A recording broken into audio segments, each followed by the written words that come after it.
नमस्कार दोस्तों, हम फिर से लेकर आ चुके हैं आप लोगों के लिए शाम की सभी ताज़ा और बड़ी खबरें। फटाफट अंदाज में एक एक कर बताएंगे आपको आज देश और दुनिया से क्या बड़ी खबरें निकल कर सामने आ रही हैं। लेकिन उससे पहले दोस्तों एक नज़र डालेंगे सुर्खियों पर। प्रधानमंत्री नरेंद्र मोदी के ऊपर गरजे असदुद्दीन ओवैसी, बोले फिलहाल मुसलमानों को बदनाम करने की साजिश, हमने नहीं कराया किसी भी कैदियों को रिहा। इसके बारे में आपको बताएंगे। वहीं पर अगली बड़ी खबर में हम आपको बताएंगे दोस्तों, तेजस्वी यादव का बीजेपी पर बड़ा हमला। बोले अगर किसी के माई के लाल में दम है तो वो मुसलमानों का वोटिंग हक छीन के बताए लालू और नीतीश के होते हुए। वहीं पर अगली बड़ी खबर में हम आपको बताएंगे दोस्तों, सोनाली फोगाट के जो मौत हुई थी अब उसमें नया जो है ट्विस्ट आ गया, बोले मर्डर हुआ है। इसके बारे में आपको बताएंगे। वहीं पर बिल्किस को क्यों मिला अधूरा इंसाफ, जी हाँ आपको बता दें दोस्तों, प्रियंका गांधी ने केंद्र सरकार पर साधा निशाना। बोले दोषी आराम से बाहर घूम रहा है, सरकार चुप्पी साधे बैठी। वहीं पर केजरीवाल का बीजेपी के ऊपर बड़ा हमला। बोले हमारे विधायक कट जाएंगे लेकिन बिकेंगे नहीं, 800 करोड़ दो या 8000 करोड़ दे दो। इसके बारे में भी आपको बताएंगे। वहीं पर दोस्तों टी राजा के गिरफ्तार होने के बाद समर्थकों ने मचाया हंगामा, अभी भी तेवर नहीं बदल रहा है इस भगोड़े के। इसके बारे में भी आपको बताएंगे। वहीं पर अगली बड़ी खबर में हम आपको बताएंगे, तेजस्वी यादव बोले गुरुग्राम वाला जो मॉल है वो भाजपाइयों का है, लेकिन गोदी मीडिया झूठी खबर चला रही है। इसके बारे में भी आपको बताएंगे। वहीं पर अखिलेश यादव का बीजेपी के ऊपर बड़ा हमला। बोले अब तक तो लोग छुपकर बोलते थे कि वसूली होती है उत्तर प्रदेश में, अब तो बीजेपी के नेता कबूलने लगे हैं कि उत्तर प्रदेश की पुलिस लोगों से पैसा वसूलती है। इसके बारे में भी आपको बताएंगे। वहीं पर दोस्तों ज्योतिरादित्य सिंधिया और कैलाश विजयवर्गीय की बढ़ती नजदीकियों ने बढ़ाई मामा शिवराज की टेंशन, दोनों देंगे शिवराज सिंह चौहान को बड़ा झटका। वहीं पर अगली बड़ी खबर में हम आपको बताएंगे, हेमंत सोरेन का बीजेपी के ऊपर बड़ा हमला। बोले झारखंड में सरकार तो हमारी चलती रहेगी, बीजेपी का सपना पूरा नहीं होगा। इसके बारे में भी आपको बताएंगे। वहीं पर अगली बड़ी खबर में हम आपको बताएंगे दोस्तों, भारतीय जनता पार्टी को लगेगा बड़ा झटका। दरअसल पेगासस स्पाईवेयर में सीधे सीधे जो कमेटी बनाई गई थी दोस्तों, उसमें केंद्र सरकार ने कोई सहयोग नहीं दिया। इसके बारे में बताएंगे कैसे सरकार खुद को सुप्रीम कोर्ट से भी बड़ा समझती है। इसके बारे में भी आपको बताएंगे। तो सारी खबरें फटाफट अंदाज में देंगे, एक एक कर देंगे। फिलहाल खैर चलिए बढ़ते हैं सबसे पहली और सबसे बड़ी खबर की ओर। दरअसल दोस्तों आपको बता दें, असदुद्दीन ओवैसी का भाजपा पर बड़ा हमला। बोले बीजेपी झूठ फैलाने में माहिर। दरअसल आपको बता दें, असदुद्दीन ओवैसी के ऊपर यह आरोप लगाया जा रहा है कि उन्होंने जो हैदराबाद में दंगे हुए थे उसमें 118 लोगों को रिहा करवाया है और उनके फ़ोन से मैसेज भी हुए हैं। जबकि असदुद्दीन ओवैसी ने इस बात को टोटल ही झूठा बता दिया और कहा है कि सिर्फ और सिर्फ बीजेपी झूठ बोलती है और इनसे कोई उम्मीद नहीं की जा सकती। आपको बताते चलें दोस्तों, भारतीय जनता पार्टी लगातार झूठ बोलने में माहिर है और किस तरीके की झूठ बोले जाते हैं ये आप भी देखते हैं। अब ओवैसी को बदनाम करने के लिए, क्योंकि तेलंगाना में बहुत जल्दी चुनाव आने वाले हैं दोस्तों, और जब इलेक्शन आएंगे तो आप समझ सकते हो कि कुछ ना कुछ तो होना। उस बार तेजस्वी सूर्या ओवैसी को जिन्ना का वो बताता फिर रहा था, और अब की बार जो है बीजेपी ने नया टोटका निकाला है। इनका कहना है ओवैसी ने वो दंगाई जिन्होंने हैदराबाद में दंगे फैलाए थे उसमें से 118 लोगों को रिहा करवा दिया है। जबकि दोस्तों ये बात बिल्कुल झूठी है और जानबूझकर ये झूठा आरोप लगाया जा रहा है। इसी को लेकर जमकर गरजते हुए यहाँ पर नजर आए हैं।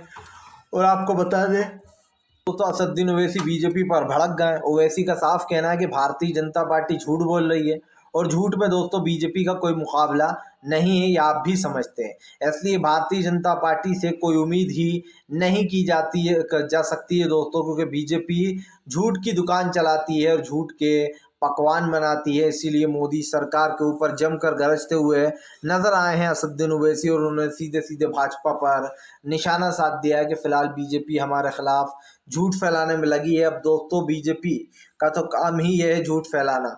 चलिए बढ़ते हैं एक और अगली बिग ब्रेकिंग की तरफ। बता दोस्तों अगली जो बड़ी खबर निकल कर आ रही है, तेजस्वी यादव का फूटा बीजेपी के ऊपर गुस्सा। बोले फिलहाल किसी के माई के लाल में दम नहीं कि मुस्लिमों का वोटिंग हक छीन ले, और लालू जी और नीतीश के होते हुए ये होने नहीं देंगे। दरअसल दोस्तों आपको बता दें, बीजेपी प्लान बनाती रहती है कि किस दिन मुसलमानों से उनका वोटिंग अधिकार छीन लिया जाए। आप जानते हैं दोस्तों, मुसलमानों को अलग सलग करने के लिए बीजेपी पूरा प्लान बनाती है, और भारतीय जनता पार्टी की मंशा यही होती है कि मुस्लिमों से उनका वोटिंग अधिकार छीन लिया जाए। इसीलिए इस देश को हिंदू राष्ट्र बनाने की बात की जाती है। बात ये नहीं है दोस्तों कि देश में हिंदू राष्ट्र बने या नहीं, बात यह है कि आप किसी एक समुदाय को लगातार शुरू से टारगेट कर रहा हो, और इसी के पीछे अब तेजस्वी यादव ने बीजेपी को घेर लिया है। तेजस्वी ने बीजेपी के ऊपर हमला बोलते हुए कहा कि किसी के माई के लाल में दम नहीं जो वो मुस्लिम लोगों का वोटिंग अधिकार छीन ले। दरअसल दोस्तों बीजेपी का एक ही सपना है कि वो किसी तरीके से मुस्लिमों का वोटिंग अधिकार छीन ले, लेकिन भारतीय जनता पार्टी ये भूल गई है कि इस देश में मुसलमान भाइयों का भी उतना ही बलिदान रहा है दोस्तों देश को आज़ाद कराने में, जितना हमारे हिंदू भाइयों का रहा है। तो इस बात को बीजेपी हमेशा छुपाती है, लेकिन इस बात को झुटलाया नहीं जा सकता दोस्तों कि आज देश की परिस्थितियां क्या हैं, और ये आप भी समझते हैं कि फिलहाल आज जो देश में हो रहा है दोस्तों वो आपके और हमारे सामने ही है। इसीलिए प्रधानमंत्री नरेंद्र मोदी को एक चीज़ अच्छे से समझ लेना चाहिए कि देश की जनता मूर्ख नहीं है, और ना वो मूर्ख बनने वाली है। भारतीय जनता पार्टी को तेजस्वी यादव ने कहा कि आजकल भाजपा हमारे खिलाफ ये भी चला रहे हैं कि जो अर्बन मॉल है वो हमारा है, जबकि मॉल भाजपाइयों का है। आपको बता दें तेजस्वी ने कहा कि गोदी मीडिया और भाजपा मिलकर झूठी खबरें चलवाते हैं, और जो है यहाँ पर सीबीआई उनका साथ देती है। तेजस्वी ने कहा कि सीबीआई एक बात समझ ले कि हमेशा भाजपा की सरकार रहने वाली नहीं है, और सरकार जब बदलेगी दोस्तों तो कायदे कानून नियम भी बदलेंगे। तेजस्वी ने कहा कि एक मासूम लोगों को मारकर सीबीआई ज़बरदस्ती करती है और उनसे सवाल पूछती है। इसी को लेकर तेजस्वी ने साफ कर दिया कि फिलहाल हमेशा बीजेपी की सरकार नहीं रहेगी, एक ना एक दिन दोस्तों बीजेपी सत्ता से बाहर हो जाएगी, और उस वक्त क्या करेंगे ये लोग। फिलहाल चलिए बढ़ते हैं एक और अगली बिग ब्रेकिंग की तरफ। बता दोस्तों अगली जो बड़ी खबर निकल कर आ रही, बिल्किस को मिला अधूरा इंसाफ, कौन है इसका जिम्मेदार, प्रियंका गांधी ने केंद्र सरकार पर साधा निशाना। दरअसल दोस्तों आपको बता दें, प्रियंका गांधी ने केंद्र सरकार पर निशाना साधते हुए कहा है कि फिलहाल आज जो जितने भी लोग हैं उनको अधूरा इंसाफ मिल रहा है, और अधूरे इंसाफ के चलते दोस्तों बीजेपी पूरी तरीके से घिर गई है। आपको बताते चले दोस्तों, केंद्र सरकार पर बड़ा हमला बोलते हुए कहा प्रियंका गांधी ने कि आज बिल्किस को अधूरा इंसाफ मिला है, और इंसाफ जब दोस्तों अधूरा मिला तो आप ये भी समझ सकते हैं कि फिलहाल जो बिल्किस बानो का मामला है इस पर केंद्र सरकार चुप्पी साधे हुए, मोदी सरकार बोलने को तैयार ही नहीं है, क्योंकि जब खुद ने ही छुड़वाने के आर्डर दिए हों 11 दोषियों को तो बीजेपी क्या ही बोलेगी। लेकिन दोस्तों आप समझिए, इसमें जिन लोगों ने बिल्किस बानो और उनकी 4 घर की महिलाओं के साथ ये दुष्कर्म किया दोस्तों, आप समझिए वो सब के सब पहचानते, बिल्किस बानो उन सबको पहचानती थी दोस्तों। इन्होंने सारे रिश्तों को जो शर्मसार किया, किसी को चाचा बोलती थी बिल्किस बानो, किसी को ताया, किसी को मामा, और दोस्तों बिल्किस बानो इन 11 दोषियों को जानती थी जिनको वो अपना बेसिकली किसी को भाई मानती थी, रिश्तेदार बना रखा था। लेकिन दोस्तों आप समझिए, उन रिश्तों को ताक में रखकर इन लोगों ने हैवानियत की सारी हदें पार कर दी। जब दोस्तों दंगे हुए तो इन लोगों ने ये सब कुछ रिश्ते नाते ताक में रखे, और दोस्तों रेपिस्टों को तो क्या चाहिए, एक बहाना ही चाहिए महिला की ज़िंदगी बर्बाद करने के लिए, इसलिए इन्हें वो बहाना दंगों में मिल गया। इनकी पहले से ही गंदी नज़र थी बिल्किस और उनके घर की महिलाओं पर, और इन लोगों ने दोस्तों अपनी गंदी जो चाह थी वो पूरी की कब, 2002 के गुजरात दंगों में। जब दंगे हुए दोस्तों तो ये लोग हैवान बन गए। इन्होंने 4 महिलाओं के साथ दुष्कर्म किया, जिसमें से 3 महिलाओं को इन्होंने मार दिया। एक बिल्किस बानो की छोटी सी बच्ची भी थी 3 साल की, उसको भी पटक पटक कर मार डाला। उसके बाद बिल्किस बानो के साथ दुष्कर्म किया, और आपको बता दें बिल्किस तब 5 महीने की प्रेग्नेंट भी थी। उसके बाद दोस्तों कहा जाता है बिल्किस के पास तन पर पहनने के लिए कपड़े तक नहीं थे, वो भागकर उन्होंने किसी तरीके से अपनी जान बचाई दोस्तों, और वो आदिवासी समाज के पास पहुंची, उन्होंने उन्हें कपड़े दिए पहनने को, उनकी मदद की। दोस्तों ये लड़ाई बहुत लंबी थी बिल्किस बानो के लिए, क्योंकि आप देखिए अस्पताल से एक रिपोर्ट आती है, उस रिपोर्ट में ये बता दिया जाता है कि बिल्किस के साथ कुछ नहीं हुआ, यानी कि झूठी रिपोर्ट बनवाई जाती है। बिल्किस ने वो लड़ाई लड़ी, और डॉक्टर सारे झूठे साबित हुए कि इन डॉक्टरों ने झूठी रिपोर्ट दी थी। बिल्किस ने पुलिस में रिपोर्ट दर्ज कराना चाहिए तो किसी पुलिसकर्मी ने बिल्किस की रिपोर्ट लिखने से मना कर दिया। बिल्किस बानो ने उनके खिलाफ लंबी लड़ाई लड़ी और वहां भी वो जीती, जिसके बाद कई मेहनत मुशक्क़त के बाद दोस्तों इन सारे लोगों को जो है यहाँ पर जेल भेजा गया। जेल भेजने के बाद दोस्तों आप समझिए इनको जो है यहाँ पर सज़ा मिली, लेकिन इनको 20 सज़ा में से निकाल लिया जाता है और ये कहा जाता है कि भैया इनका व्यवहार तो बहुत अच्छा था, ये लोग तो ब्राह्मण हैं, बहुत अच्छे लोग हैं। हमें तो ये पता ही नहीं था कि दोस्तों 4-4 महिलाओं की ज़िंदगी बर्बाद करने वाले और उनको जान से मार देने वाले लोग और एक 3 साल की बच्ची को मार देने वाले लोग हैवान नहीं दोस्तों बल्कि बहुत अच्छे इंसान होते हैं। अगर दोस्तों अच्छे इंसान यही होते हैं तो फिर हैवान क्या होते हैं? और अगर आप लोग हैवानों को अच्छा कहते हो तो फिर तो हमारे देश पर दोस्तों बहुत शर्म की बात है कि हमारे देश में, भारत देश में, जहाँ गंगा जमुना तहजीब बहती है, जहाँ पर लोग हमारे देश को सलाम ठोक करते हैं दोस्तों, यहाँ के भाईचारे की मिसाल देते हैं, तो हमें ही शर्म आना चाहिए हमारे देश पे। क्योंकि जिस देश में ऐसे लोगों को अच्छा बताया जा रहा है, जो लोग दोस्तों सबसे बड़े आप समझिए ऐसे लोग हैं जिनके बारे में एक ये कह सकते हैं ना कि नीचता वर्ड जो है, नीच वर्ड, वो भी जो है शर्म कर ले। और ऐसे लोगों के ऊपर प्रियंका गांधी ने जमकर निशाना साधा है। प्रियंका ने साफ कहा कि केंद्र सरकार की चुप्पी साफ बता रही है कि बीजेपी ऐसे लोगों को बचाने की कोशिश कर रही है। और दोस्तों भारतीय जनता पार्टी पूरी तरीके से फेल हो जाएगी, बहुत जल्द होगी, आप देखिएगा। चलिए बढ़ते हैं एक और अगली बिग ब्रेकिंग की तरफ।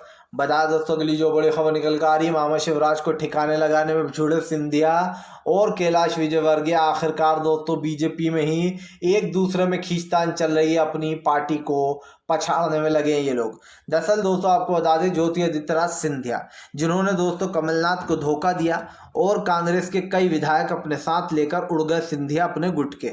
लेकिन दोस्तों उसके बाद आपको बता दें काफ़ी बड़ा लंबा खेल खेला गया और कमलनाथ की सरकार को अस्थिर कर दिया गया ताकि वो गिर जाए, और ऐसा ही हुआ भी। लेकिन दोस्तों अब शिवराज सिंह चौहान को भी किनारे लगाने में लग गए हैं कैलाश विजयवर्गीय और ज्योतिरादित्य सिंधिया। आपको बता दें कैलाश विजयवर्गीय के साथ एक ज़माने में शिवराज सिंह चौहान की काफ़ी अच्छी दोस्ती हुआ करती थी। उस समय 2011 में शिवराज सिंह चौहान को काफ़ी सपोर्ट भी किया था कैलाश विजयवर्गीय ने, लेकिन फिर धीरे धीरे कर कैलाश विजयवर्गीय को किनारे करते चले गए शिवराज सिंह चौहान बताया जाता है, और इस बात से चिड़े बैठे हैं कैलाश विजयवर्गीय। आपको बता दें कैलाश विजयवर्गीय के घर ज्योतिरादित्य सिंधिया पहुंचे थे, जिसके बाद ये मायने निकालने लगे कि अब ज्योतिरादित्य सिंधिया और कैलाश विजयवर्गीय गुट में कुछ खिचड़ी पक रही है। आपको बता दें दोस्तों वैसे भी अब की बार बीजेपी मामा शिवराज को हटाने वाली है, क्योंकि जाहिर सी बात है शिवराज सिंह चौहान बहुत बुरी तरीके से मध्य प्रदेश में हारे थे और उसके बाद उन्होंने धोखे से सत्ता को हथिया लिया है, सीएम बन बैठे। लेकिन अब बीजेपी ही दोस्तों उनको सीएम पद से बाहर करने वाली है। आपको बता दें सबसे पहले नितिन गडकरी और शिवराज सिंह चौहान को बीजेपी की बोर्ड अध्यक्षता से हटाया गया, और अब शिवराज सिंह चौहान को बीजेपी दोस्तों टाटा बाय बाय करने वाली है। यही कारण है जो शिवराज सिंह चौहान को दोस्तों एक बड़ा झटका लगेगा, क्योंकि बीजेपी दोस्तों क्यों कुछ नहीं देखती है, अपना पराया कुछ नहीं देखती, वो सिर्फ फायदा देखती है। और इसीलिए दोस्तों बीजेपी एक एक कर कर अपने उन सारे पुराने लोगों को निकाल रही है पार्टी से बाहर, जो लोग कहीं ना कहीं विश्वास वाले लोग थे, और यही बीजेपी की नई राजनीति है। लेकिन अफसोस की बात यह है कि प्रधानमंत्री नरेंद्र मोदी 70 साल से ऊपर हो गए हैं, और एक बार प्रधानमंत्री ने कहा था कि इस उम्र में रिटायर हो जाना चाहिए इंसान को। तो मोदी जी अब आपको भी रिटायर हो जाना चाहिए। 2024 के लिए आप अपना नाम मत दीजिएगा और ना ही चेहरा बनिएगा, क्योंकि आपकी उम्र अब हो चुकी है। अब आप सीएम बनने लायक, पीएम बनने लायक नहीं रहे, क्योंकि ये आपके ही भाषण का जिक्र कर रहा हूं मैं, जब आपने लाल कृष्ण आडवाणी के ऊपर तंज कसते हुए कहा था कि इस उम्र में घर बैठना चाहिए। तो अब आपकी भी उम्र हो चुकी है, आप भी घर बैठिए, क्योंकि पेंशन में भी आपने यही कहा था कि ज़्यादा ओल्ड लोगों को अब पेंशन नहीं मिलेगी। चलिए बढ़ते हैं एक और अगली बिग ब्रेकिंग की तरफ। बता दो अरविंद केजरीवाल का बीजेपी के ऊपर बड़ा हमला, बोले 800 करोड़ दो या 8000 करोड़, मेरा एक भी विधायक बिकेगा नहीं, कट जाएगा मगर बिकेगा नहीं। दरअसल दोस्तों आपको बता दें केजरीवाल की सरकार गिराने के लिए बीजेपी साम दाम दंड भेद हर एक चीज़ का यूज़ कर रही है, लेकिन वो केजरीवाल से जीत नहीं पा रही है। यही कारण है जो भारतीय जनता पार्टी के ऊपर केजरीवाल दोस्तों भारी पड़ रहा है। आपको बता दें कल भी गोदी मीडिया खुश होकर चला रही थी कि केजरीवाल के कई विधायक जो यहाँ पर संपर्क में नहीं है, लेकिन जैसे ही दोस्तों केजरीवाल ने मीटिंग बुलाई सारे के सारे विधायक अरविंद केजरीवाल के पास आ गए। और दोस्तों यही कारण है जो अरविंद केजरीवाल अपनी राजनीति को काफ़ी अच्छे से संभाल रहा है। अरविंद केजरीवाल ने सारे विधायकों को लाकर ये बता दिया कि उनकी सरकार वैसी है जैसी थी, लेकिन बीजेपी दोस्तों पिछले कुछ दिनों से विधायकों को खरीदने की कोशिश कर रही है। अब देखिए दोस्तों, ये बात तो खैर साबित करने की ज़रूरत है नहीं कि बीजेपी हर एक की सरकार गिरा रही है, खरीद फरोश कर रही है। और मीडिया में बीजेपी के लोग आकर कहते हैं डिबेटों में कि अगर सबूत है तो दो, हम तो ऐसा कुछ नहीं कर रहे हैं। अब बीजेपी इतनी बेशर्म हो चुकी है दोस्तों कि वो खुलेआम खरीद फरोश करती है और मुकर जाती है, क्योंकि मीडिया में कोई है ही नहीं दोस्तों सवाल पूछने वाला। हाँ, अगर कोई मीडिया में ऐसा इंसान होता, ऐसा शख्स होता सच्चा, जो भाजपा से ये पूछता कि आखिरकार ये नंगा नाच क्यों लगा रखा है, क्यों जगह जगह की सरकार गिराई जा रही है, तो दोस्तों उस पर कहीं ना कहीं बीजेपी पर सवाल उठते हैं। लेकिन जब दोस्तों बीजेपी पर कोई सवाल ही नहीं उठाएगा, जब बीजेपी से सवाल ही नहीं करे जाएंगे मीडिया द्वारा, तो फिर दोस्तों इस मीडिया के होने या ना होने से आपको और हमें कोई फ़र्क पड़ेगा नहीं। पहले मीडिया अपना काम सच्चाई से किया करती थी दोस्तों, पहले हिंदू मुसलमान नहीं किया करती थी मीडिया, लेकिन अब तो ऐसा लगता है जैसे मोदी सरकार ने अपना वो जो रोग है वो मीडिया को भी दे दिया है, हिंदू मुसलमान वाला। और यही कारण है जो मीडिया भी दोस्तों बस वही बोलती जो मोदी सरकार बोलने को बोला जाता है। इसीलिए भाजपा के कहने पर मीडिया देश की दोस्तों बहुत बेशर्म हो गई है। चलिए बढ़ते हैं एक और अगली बिग ब्रेकिंग की तरफ। बता दोस्तों, टी राजा के दोबारा जेल जाने पर समर्थकों ने मचाया हंगामा। हुआ एक बार फिर से दोस्तों हैदराबाद में हंगामा।